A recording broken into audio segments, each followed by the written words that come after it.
Pertama-tama saya mengucapkan selamat malam untuk kita semua dan juga selamat tahun baru. Kita bersyukur bahwa kita sudah belajar firman Tuhan dari surat Roma. Sudah sampai di pasal 5. Minggu yang lalu sudah dipelajari ayat pertama sampai ayat 11. Roma pasal 5 ayat 12 sampai 21. Itu di dunia teologi sangat terkenal karena diberi judul teologia perwakilan, teologia federasi atau teologia covenantal, di mana kalau kita lihat Tuhan Yesus itu disebut sebagai Adam yang terakhir. Karena kita tahu ada Adam yang pertama yang Tuhan ciptakan dengan spesial, karena dia satu-satu manusia yang tidak punya bapak, tidak punya ibu. Dia adalah manusia sempurna. Dalam Kejadian pasal 1, pasal 2, Tuhan mengambil debu tanah, membentuk tubuhnya Adam, dan setelah itu Tuhan menghembuskan napas hidup kepada Adam, sehingga dia menjadi manusia yang sempurna, punya tubuh dan punya roh. Rohnya itu adalah seturut gambar dan rupa Allah. Kalau kamu belajar bahasa Tionghoa, ini hurufnya ini. Cao. Tuhan mengambil tanah, membentuk tubuh Adam diwakili mulut, menghembuskan nafas, sehingga dia menjadi manusia yang hidup. Cao. Makanya orang Tionghoa harus belajar bahasa Tionghoa. Paham? Cao ini menciptakan. Bahasa aslinya namanya bara. Menciptakan dari yang tidak ada menjadi ada. Kalau kita membuat sesuatu perlu bahan baku. Kalau Allah tidak perlu bahan baku. Nah, kita lihat ya, Adam yang diciptakan dengan sempurna, diberi dunia yang sempurna di Taman Eden. Tidak ada manusia yang pernah merasakan kehidupan sempurna seperti Adam dan Hawa. Semua yang mereka perlukan tinggal mereka ambil. Nggak perlu mereka berjeli lelah mencari nafkah. Tetapi kita tidak tahu kenapa Adam berapa lama dia jatuh dalam dosa. Nah, kita tahu dosa pertama bukan terjadi di bumi, tetapi terjadinya di mana? Di surga. Malaikat-malaikat memberontak kepada Allah, sepertiga malaikat diusir dari Allah, ya, oleh Allah dari surga, sehingga mereka berada di angkasa setan dan roh-roh jahat. Adam ya mengikuti ketidaktaatan dari siapa? Iblis. Sehingga apa yang terjadi? Semua orang sudah jatuh dalam dosa. Nah, ini tercatat dalam Kejadian pasal 1, pasal 2, pasal 3. Dan semua manusia sudah berdosa, sudah kita pelajari dalam Roma 3:23. Semua orang sudah berbuat dosa dan kehilangan kemuliaan Allah. Makanya semua manusia kita dapat beri gelar, siapapun dia, orang Indonesia, orang Amerika, orang Afrika, kita sebut sebagai di dalam Adam. Kalau tidak percaya Yesus, tetap di dalam Adam. Nah, kita lihat ketika Adam dan Hawa sudah jatuh dalam dosa, karena Adam itu adalah perwakilan dari semua manusia. Makanya Roma 5:12 sampai 21 disebut sebagai doktrin perwakilan, doktrin federasi, doktrin covenantal dalam teologi reform. Nah, sehingga waktu Adam berdosa, semua yang lahir dari Adam pasti berdosa. Karena semua manusia lahir dengan dosa bawaan, diturunkan oleh Adam kepada semua keturunannya, dari mulai Kain sampai pada hari ini. Tetapi waktu mereka sudah berdosa, Tuhanlah yang datang mencari Adam. Tuhan ketika datang di tengah hari, dia bertanya pada Adam, "Adam, di mana engkau?" Apakah Tuhan tidak tahu posisi Adam? Pasti dia tahu. Kenapa pertanyaannya, "Di manakah engkau?" Itu karena Adam sudah sesat. Dia tidak tahu dia berada di mana, dia tidak tahu dia akan kemana. Kalau Tuhan tidak memberitahu kepada dia rencana keselamatan di dalam Adam yang terakhir. Adam itu pria, Adam yang terakhir juga harus lahir sebagai seorang pria. Nah, kalau kamu membaca dalam kitab 1 Korintus pasal 15, Adam yang terakhir adalah Tuhan Yesus Kristus. Tuhan Yesus Kristus, dia hanya punya ibu yang bernama Maria, seorang gadis, seorang perawan yang masih muda, umurnya belasan tahun. Tetapi karena kuasa Roh Kudus, rahim yang seharusnya kosong, karena perbuatan ajaib dari Allah Roh Kudus, maka Yesus dikandung dalam kandungan rahim perawan dan lahir dari anak darah Maria. Sehingga Yesus bisa lahir sebagai manusia tanpa dosa. Nah, Yesus siapa dia? Dia adalah Allah yang sempurna. Matius 1. Kemudian dia menjadi manusia sempurna. Makanya gelar Yesus selain Adam yang terakhir, dia adalah God-man. God-man, 100% Allah, 100% manusia. Kenapa dia harus menjadi manusia? Dia harus menjadi wakil dari kamu dan saya. Sebagai Adam yang terakhir, dia adalah wakil. Nah, seperti negara kita, negara Indonesia. Saya ingat di zamannya dulu Pak Harto, kalau ikut pertandingan olahraga di tingkat Asia Tenggara, pasti nomor 1 loh. Medali emasnya paling banyak. Tapi di zaman sekarang, kalau kamu lihat ya, pertandingan olahraga Asia Tenggara, Indonesia tuh jarang bisa nomor 1 loh. Ya, sudah lemah kita. Nah, Indonesia tidak semua orang bisa ikut tanding, bukan? Siapa yang diutus ke sana? Namanya kontingen, wakil dari kamu dan saya. Kalau mereka tanding, mereka menang, kita senang. Kalau mereka kalah, kita wah kurang senang, bahkan bisa malu ya. Biasanya kalau pertandingan badminton tuh sapu bersih. Kalau sekarang ya nggak lagi sapu bersih. Jadi wakil kita. Ya, ini namanya teologi perwakilan. Adam dia mewakili semua manusia, dia berdosa. Dikatakan Alkitab yang tadi kita baca, semua orang ikut ya dengan dosanya Adam. Walaupun Alkitab mengatakan kamu dan saya tidak pernah mencicipi rasa buah pengetahuan baik dan jahat. Gimana rasanya? Nggak tahu kan? Ya, kalau durian ada yang pernah makan, kita tahu. Ya, sekarang Pontianak tuh musim buah ya. Kalau saya lihat langsat masih ada, manggis ada, durian pun ada kan? Nah, kita bisa merasakan. Tapi buah pengetahuan baik dan jahat bagaimana rasanya? Kita nggak pernah makan, tapi kita kena getahnya. Itu namanya Adam mewakili semua manusia. Dia tidak taat, akibatnya semua orang jatuh dalam dosa.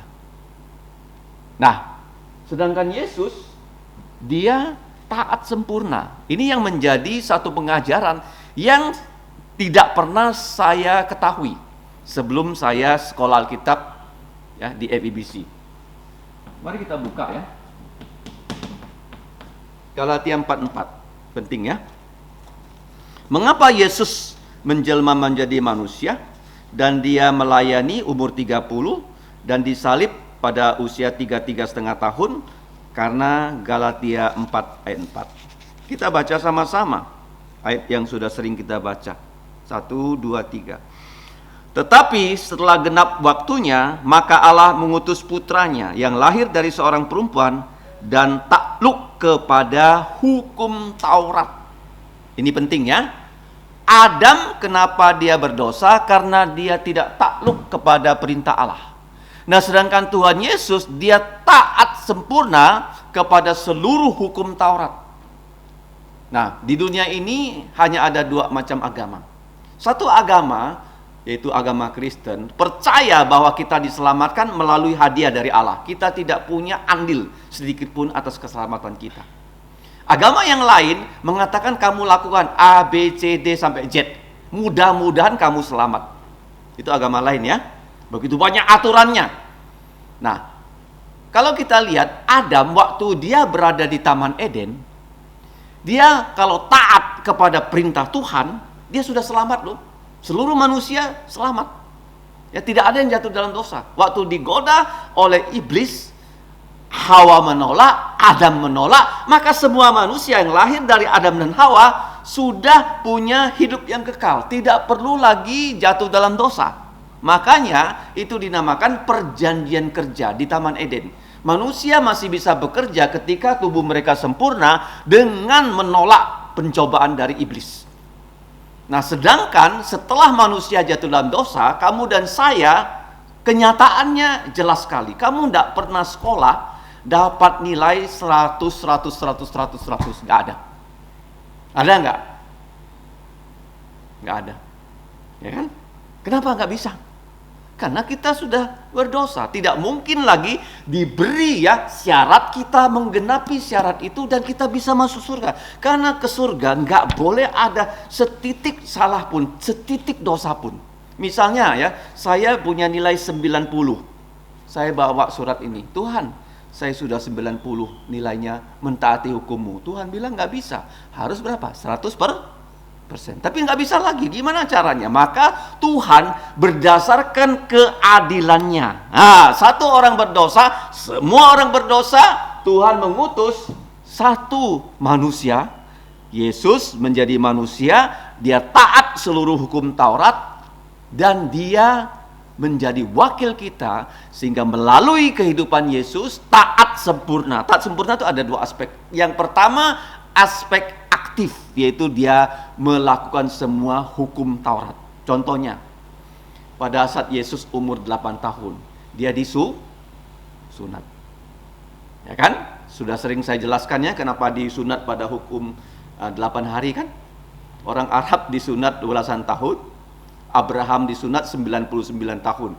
Kenapa 8 hari?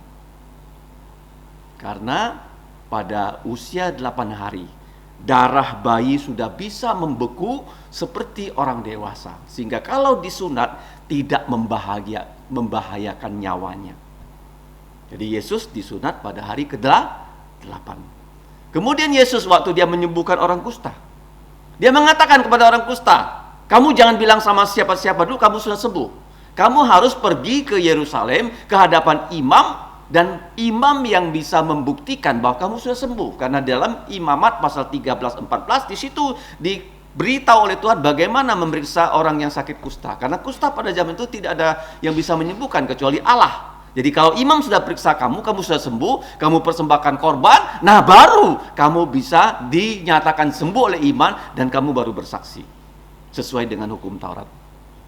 Ingat ya, waktu Yesus disalib, dia menyerahkan siapa? Hukum kelima. Apa bunyi hukum kelima dari 10 hukum? Hormatilah ayahmu dan ibumu supaya lanjut umurmu di tanah yang Tuhan berikan kepada engkau. Hukum ke-5. Yesus menyerahkan siapa? Maria kepada Yohanes. Kenapa kepada Yohanes? Kenapa enggak kepada adik tirinya? Yaitu Yakobus, Yudas, Yoses, Simeon. Kenapa tidak? Karena keempat adik-adik tirinya belum percaya pada dia. Enggak bisa diserahkan tugas ini, sehingga dia serahkan kepada muridnya yang paling muda yang bernama Yohanes. Jadi Yesus, bagaimana cara dia menyelamatkan kita? Jangan hanya kita katakan, oh dia mati untuk dosa-dosa saya. Itu hanya 50%. 50% sebelumnya adalah dia taat aktif melaksanakan seluruh hukum Taurat. Mewakili kita. Kita enggak mampu lagi.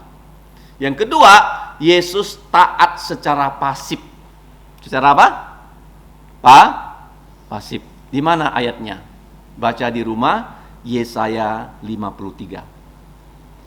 Yesaya 53. Dia seperti anak domba yang disembelih tanpa keluar suara. Dia seperti induk domba yang diambil bulunya, tidak keluar suara. Kamu tahu waktu Yesus diadili, dia tidak banyak bicara. Waktu Yesus disalib, hanya 7 kalimat yang keluar dari mulut Yesus loh. Paham ya? 3 kalimatnya sudah doa. Pertama, tengah, dan yang terakhir. Dia berdoa. Paham?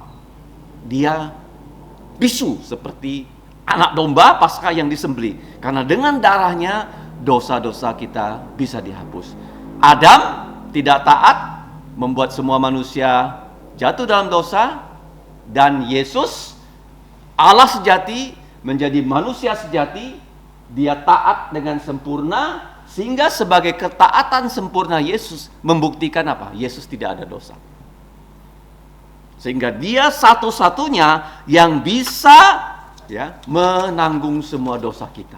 Yesus tidak ada dosa. Dan waktu dia disalib, dosa seluruh dunia ditanggungnya. Jadi kalau semua manusia mau percaya pada Yesus, semua manusia masuk surga loh. Tetapi apa yang terjadi di dunia ini? Tidak banyak orang percaya Yesus. Mengapa begitu? Ya, ini seperti di musim tahun baru dan Natal. Di toko-toko disebut obral kan? Betul nggak? Ada yang 50% ya diskon kan? Ada yang 70% ya. Ya, saya sering itu pergi ya beli yang obral karena harganya murah sekali. Ya. Tetapi apakah semua orang bisa menikmati dagangan obral? Tidak kan? Kalau kamu nggak beli, kamu nggak bisa. Karena obral itu hanya untuk orang yang beli, tapi ditawarkan kepada semua orang. Demikian juga ya Injil Yesus ditawarkan kepada semua manusia. Tetapi hanya orang yang percaya yang diselamatkan. Nah, jadi ini kita lihat ya, Yesus ya taat sempurna, perfect obedient dengan dua aspek. Apa aspek pertama? Aktif melaksanakan hukum Taurat, pasif dia apa? Mati di salib. Paham ya? Nah, kita melihat ya, yang ketiga, semua manusia berdosa, semua dosa manusia ditanggung Yesus di atas kayu salib. Jadi waktu semua manusia berdosa, Tuhan sudah menghakimi Adam dan Hawa. Tetapi dia tidak langsung menghukum manusia loh. Inilah namanya Allah kita panjang sabar. Ketika kita berdosa, dia tidak langsung menghukum dosa kita. Dia hanya menghakimi. Jadi waktu dia menghakimi, Allah berjanji pada Adam dan Hawa. Menurut ya ketentuan Tuhan akan lahir seorang anak dari perempuan. Ya, keturunan perempuan akan meremukkan kepala ular, Kejadian 3:15, sedangkan ular akan melukai tubit dari keturunan perempuan. Itu terjadi waktu Yesus disalib. Waktu Yesus disalib, kepala ular itu dihancurkan oleh Yesus. Iblis yang dilambangkan dengan ular berkuasa di sini atas kematian. Kalau kita belajar Roma 5, pasal 4 itu sudah disebut siapa yang percaya Yesus? Abraham dan Daud. Ya kan? Abraham dan Daud. Nah, sedangkan di pasal 5 ayat 12 sampai 21 ini dibandingkan Adam yang pertama dengan Adam yang terakhir. Nah, waktu kita membaca dosa sudah masuk ke dunia ini, maut mengikuti, yaitu dosa. Nah, maut ini bukan hanya satu macam loh. Ya, kamu tahu nggak? Di dunia ini maut ada berapa macam? Ada dua. Pertama, orang mati. Mati itu artinya tubuhnya terpisah ya dengan rohnya. Itu yang pertama loh. Yang kedua, ya orang tidak percaya, rohnya dilempar ke neraka. Setelah itu neraka akan dilempar ke dalam danau api. Itu kematian yang kedua, kematian kekal. Sedangkan ya kehidupan ada dua macam juga. Kehidupan yang pertama seperti semua kita, hidup bernapas di muka bumi. Tapi kehidupan kedua yaitu kita lahir baru.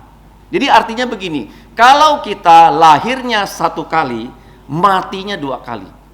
Ya, lahir dari bapak ibu, mati dua kali. Yaitu mati waktu orang itu mati, dan setelah itu dilempar ke dalam danau api. Matinya dua kali. Tapi kalau kita lahir dua kali, kita bagaimana? Bisa-bisa nggak mati.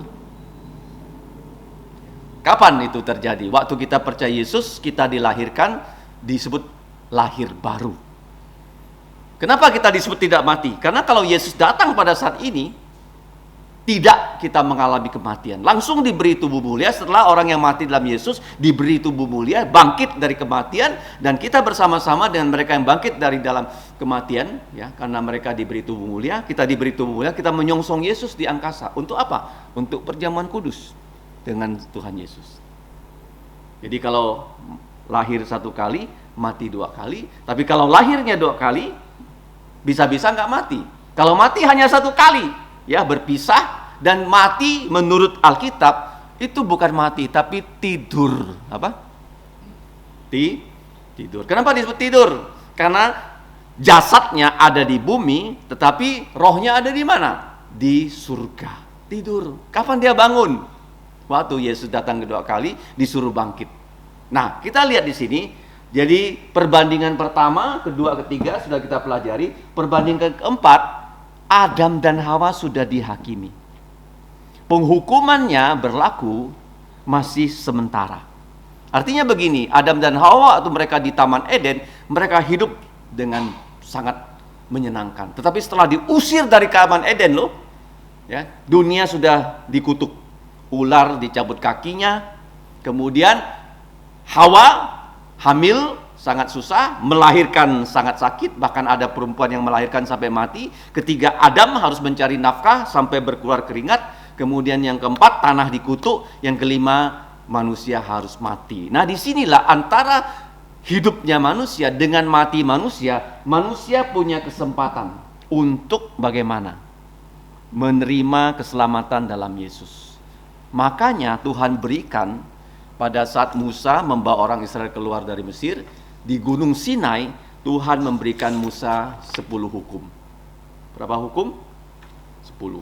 Itu awalnya loh. Sebenarnya dalam kitab Keluaran sampai Ulangan ada 613 hukum loh. Yang perintah masih ingat 248.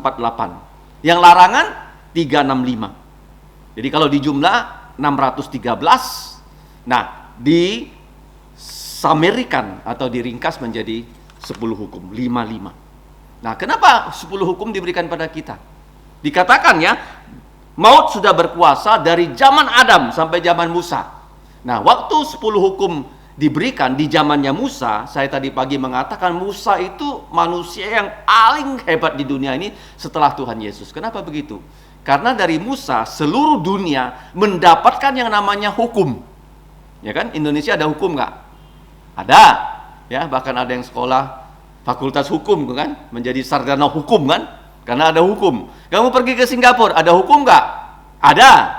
Ya, kemana-mana ada hukum. Kamu tahu nggak, negara yang paling maju, kalau negara itu memiliki hukum dan rakyatnya menjalankan hukum, itu negaranya maju.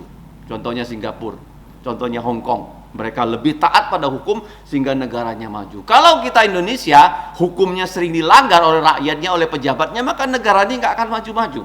Paham ya? Jadi Musa memberikan dunia ini hukum, sehingga dia manusia yang terbesar setelah Tuhan Yesus.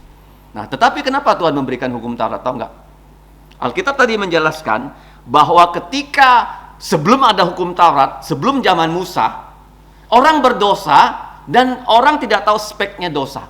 Ya, kamu yang bekerja di bidang marketing kan, pasti kalau jual barang ada namanya spek kan? Betul nggak? Speknya apa? Speknya apa? HP ada spek, ya, komputer ada spek, AC ada spek nggak? Ada, semua ada spek. Ya, dosa juga ada. Sebelum ada hukum Taurat, orang nggak tahu spesifikasi dosa. Tetapi begitu hukum Taurat diberikan, maka dosa itu terang benderang ya untuk manusia. Kamu berbuat apa, semua ya ada spesifikasi dosanya. Sehingga kalau kita lihat ya, Tuhan memberikan kita kesempatan untuk menghindari hukuman kekal. Ya, kenapa hukuman kekal? Karena hukuman kekal ketika Tuhan membuang manusia ke neraka dan danau api, itu bukan rencananya loh. Tuhan ingin setiap manusia bisa masuk surga dengan percaya Yesus. Neraka dan api di dalam danau itu untuk siapa sih? Bukan untuk manusia loh, untuk setan dan pengikut-pengikutnya, roh-roh jahat. Sehingga Tuhan melaksanakan yang namanya penghakiman, penghukuman dosa. Di mana? Di atas salib Yesus. Waktu Yesus disalib, seluruh dosa manusia dihakimi dan dihukum. Itu namanya aspek keadilan. Kenapa? Karena Allah mengampuni dosa, dia harus menghukum dosa. Tidak mungkin dia bilang, oh kamu bersalah, oke sudah bebas dari dosa kamu. Nggak bisa, harus ada yang dihukum. Dia tidak mau menghukum kamu dan saya, sehingga dia mengutus Yesus. Dan Yesus yang tidak ada dosa, dia rela menanggung dosa kamu dan dosa saya. Ya. Pertanyaannya, sudah belum kamu sungguh-sungguh datang pada Yesus loh? Bilang sama Tuhan Yesus, Tuhan Yesus, saya orang berdosa, ampuni dosa saya. Dan saya percaya darah-Mu yang mengalir di atas salib bisa menghapus dosa. Dan satu-satunya cara untuk menghapus dosa adalah dengan darahnya Yesus. Tidak bisa kita berbuat baik, dosa kita dihapus. Tidak bisa kita berbuat amal, dosa kita dihapus. Tidak bisa. Hanya dengan darah Yesus.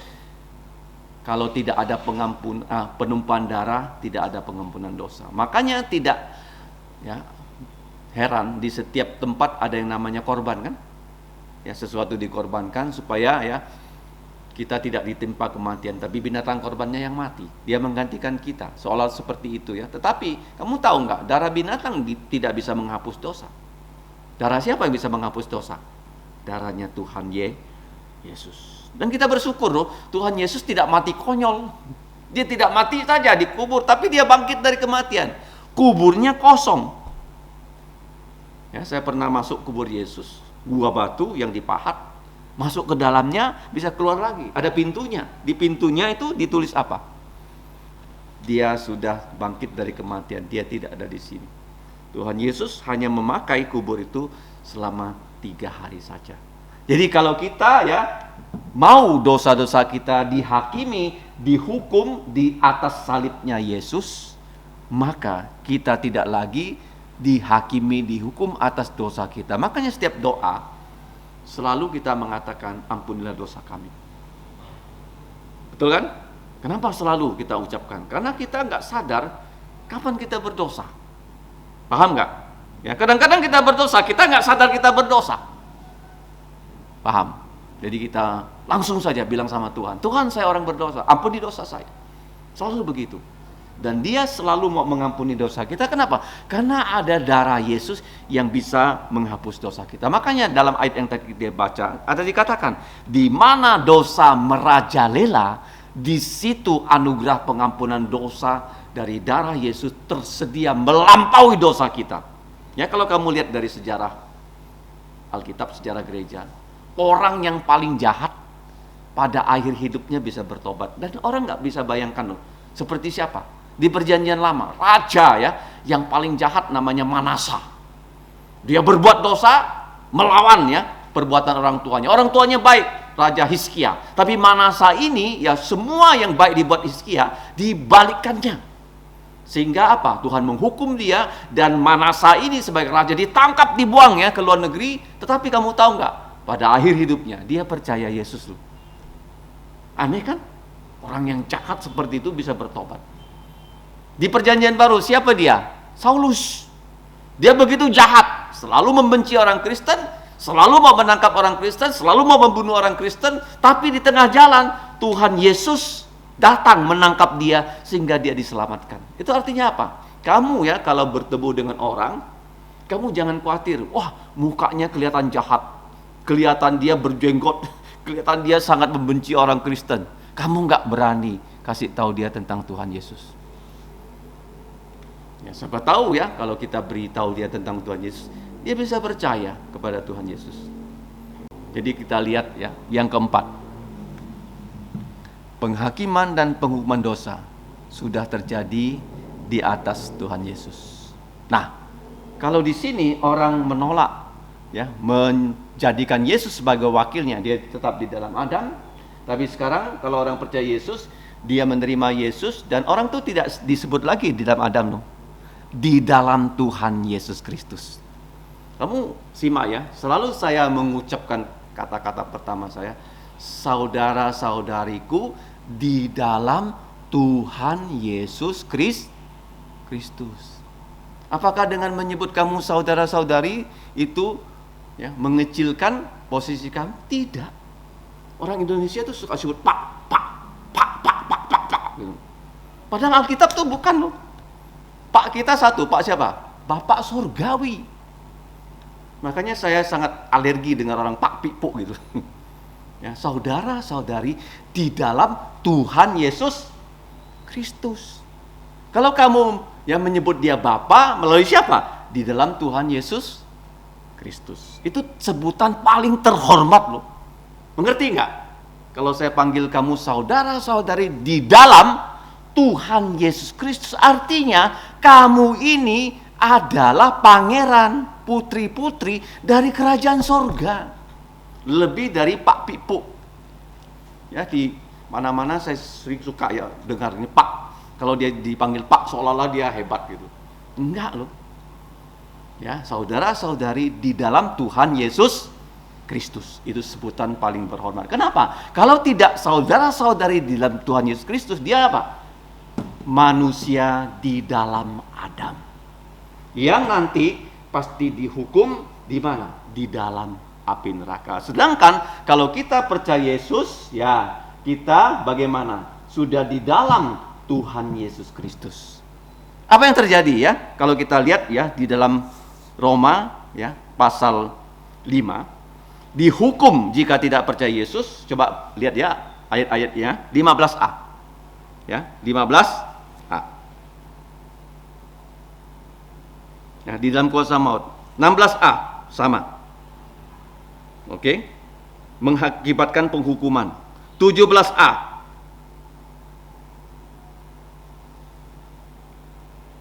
Oke. Jika oleh dosa satu orang maut telah berkuasa. Ya, kemudian 18a sama. Ya. Satu orang menyebabkan penghukuman semua orang. 21a.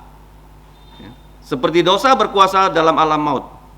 Jadi dikatakannya di dalam Adam penghakiman penghukuman dosa ayat 15a, 16a, 17a, 18a dan 21a. Di dalam siapa? Adam. Tetapi di dalam Tuhan Yesus Kristus, kamu lihat kata Yesus Kristus, Tuhan Yesus Kristus itu membuat 3 hal terjadi yang pernah saya bicarakan. Yang pertama 16b, apa itu? Mari kita baca 16a, dan kasih karunia tidak berimbangan dengan dosa satu orang, sebab penghakiman atas satu pelanggaran itu telah mengakibatkan penghukuman. Nah, tetapi penganugerahan karunia atas banyak pelanggaran itu mengakibatkan pembenaran. Ini bahasa Indonesianya pembenaran. Sebenarnya bahasa aslinya itu adalah pembenar adilan, dikaiosune, justifikasi. Ya. Ini apa? Saya tulis ya supaya 16b. Justifikasi. Ya, di sekali kita percaya Yesus, kita beriman, kita dinyatakan benar dan adil dalam pengadilan Allah. Diketok palunya, ini bahasa pengadilan, bahwa kamu yang berdosa tidak berdosa. Kenapa? Karena sudah dihapus dosa kamu dengan darah Yesus. Yang kedua, kalau kita lihat ya pada ayat 17b. Apa yang diajarkan 17b? 17b, sebab jika oleh dosa satu orang maut telah berkuasa oleh satu orang itu, maka lebih benar lagi mereka yang telah menerima kelimpahan kasih karunia dan anugerah kebenaran akan hidup dan berkuasa oleh satu orang itu, yaitu Yesus Kristus. Itu namanya apa? Kita hidup berkuasa atas apa? Atas dosa. Ini namanya pengudusan, sanctification. Pertama justification, yang kedua sanctification. Artinya apa? Kalau orang tidak percaya, dia digoda untuk berdosa, dia selalu jatuh dalam dosa. Tetapi kalau kita, orang Kristen yang sudah percaya Yesus, kita digoda untuk berdosa, kita bisa mengatakan tidak. Ya, kalau kita seandainya jatuh ya dalam dosa, kita langsung bertobat dan dosa kita diampuni. Paham? Itu namanya sanctification. Selalu berprogres di masa kita hidup. Tetapi terakhir nanti kita akan diberi tubuh mulia, tidak bisa lagi berdosa. Ini namanya glorifikasi. 21b. Terakhir. Penutup. Coba baca. 21. 1, 2, 3. Seperti dosa berkuasa dalam alam maut, demikian pula kasih karunia akan berkuasa oleh kebenaran untuk hidup yang kekal oleh Yesus Kristus Tuhan kita. Apa hidup yang kekal? Yaitu pada saat Yesus datang, kita diberi tubuh mulia yang apa? Tidak bisa sakit, tidak bisa mati, yang paling penting tidak bisa jatuh dalam dosa lagi selama-lamanya. Tubuh yang layak tinggal di surga. Tidak ada setetes pun dosa dalam diri kita. Seperti Adam masih di Taman Eden. Seperti Yesus yang menjadi manusia tetapi tidak ada dosa. Jadi malam ini kita sudah membandingkan secara kontras antara Adam yang pertama dengan Adam yang terakhir. Kalau kita tidak percaya Yesus, gelar kita apa? Di manusia di dalam Adam. Kalau sudah percaya Yesus, bukan Pak Pipo ya, apa? Saudara, saudari di dalam Tuhan Yesus Kristus. Adam diciptakan sempurna, dia tidak taat, sehingga semua manusia berdosa. Kenapa semua manusia berdosa? Karena dia wakil dari kita. Ya, makanya agama Kristen kok bisa ya percaya Yesus selamatkan? Ya betul. Satu orang berdosa, semua berdosa kan? Adam berdosa, kita ikut berdosa. Yesus ya menyelamatkan kita. Kita percaya dia, ya kita selamat. Adil nggak? Agama Kristen, adil tidak? Satu orang berdosa, semua ikut berdosa. Satu orang menyelamatkan, semua selamat. Hukumnya ini satu-satu. Oke? Kemudian Yesus 100% Allah menjadi 100% manusia, dia taat. Taat apa namanya? Taat sempurna. Berapa aspek? 2. Aktif dan pasif. Aktifnya Galatia 4:4, pasifnya Yesaya 53. Sehingga dia yang tidak berdosa menanggung dosa seluruh manusia. Dan dosa kita dihakimi di atas kayu salib. Kalau orang yang berdosa dihakimi tapi langsung tidak dihukum oleh Allah.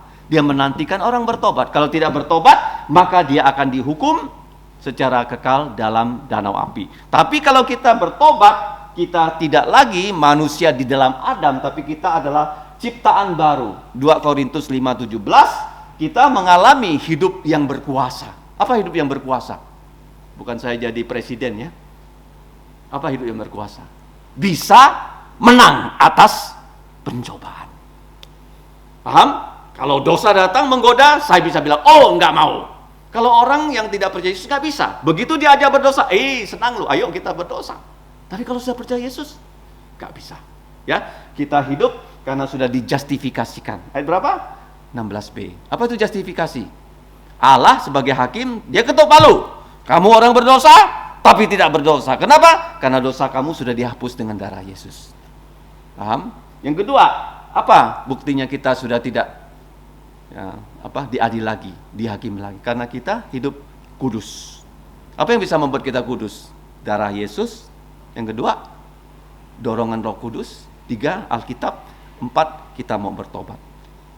Sanctification itu progres, berlangsung secara progresif selama kita hidup. Yang terakhir, kita diberi hidup yang kekal.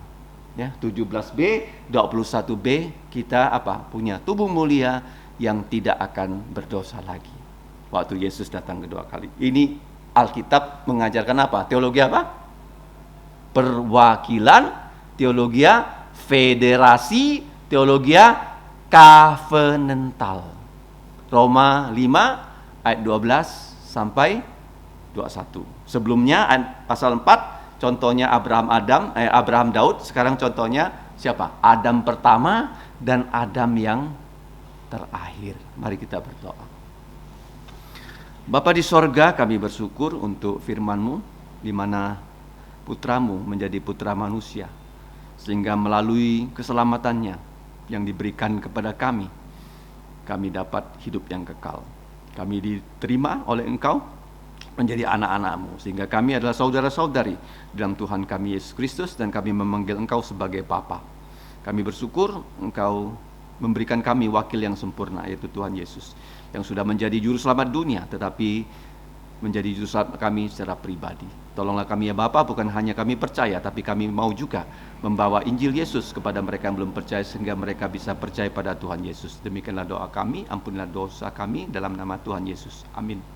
Kita berdiri, kita bernyanyi pujian kita yang terakhir, nomor 120, Pimpin ke Kalvari.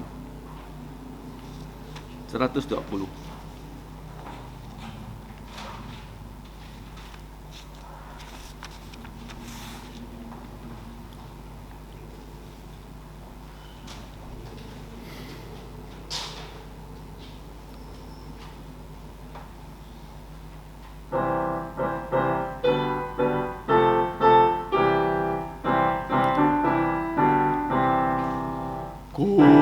mahkota Raja hidup, mulia untukmu. Ingat mahkota durimu, pimpin ke Kalvari. Tak ku lupa Getsemani, tak ku lupa sengsaramu, tak ku lupakan kasihmu, pimpin ke Kalvari. Ya terbaring dalam kubur, murid pun bersedih, malaikat berjubah putih jaga di sampingmu. Tak ku lupa Getsemani, tak ku lupa sengsaramu, tak ku lupakan kasihmu, pimpin ke Kalvari. Maria di pagi hari datang ke kuburmu, namun kosonglah kuburmu, engkau telah bangkit. Tak ku lupa Getsemani, tak ku lupa sengsaramu, tak ku lupakan kasihmu, pimpin ke Kalvari. Ku rela segenap jantung memikul salibku, terima cawan besertamu, pimpin ke Kalvari. Tak ku lupa Getsemani, tak ku lupa sengsaramu, tak ku lupakan kasihmu, pimpin ke Kalvari. Mari kita berdoa. Bapa kami di surga, kami sungguh berterima kasih untuk kebaktian matahari terbenam yang pertama di tahun Tuhan Yesus 2024. Kami sebentar lagi akan pulang ke rumah kami masing-masing ya Bapa. Mohon Engkau menolong kami menjadi murid Yesus yang baik, menjadi anak-Mu yang baik sehingga nama-Mu dimuliakan. Dan kami percaya akan segala berkat rohani yang telah Engkau sediakan kepada kami dan segala berkat jasmani bukan hanya untuk kami terima, tetapi akan juga kami sharingkan kepada mereka yang ada di sekitar kami. Kiranya berkat-Mu turun ke atas kami. Kiranya kasih karunia dari Tuhan kita Yesus Kristus dan kasih dari Allah Bapa, bahkan persekutuan dan Roh Kudus menyertai kita semua dari hari ini sampai selama-lamanya. Dalam nama Tuhan Yesus kami berdoa. Amin. Amin. Amin. Amin. Amin. Saudara-saudariku, silakan duduk. Doa teduh. Tuhanmu memberkatimu dan melindungimu.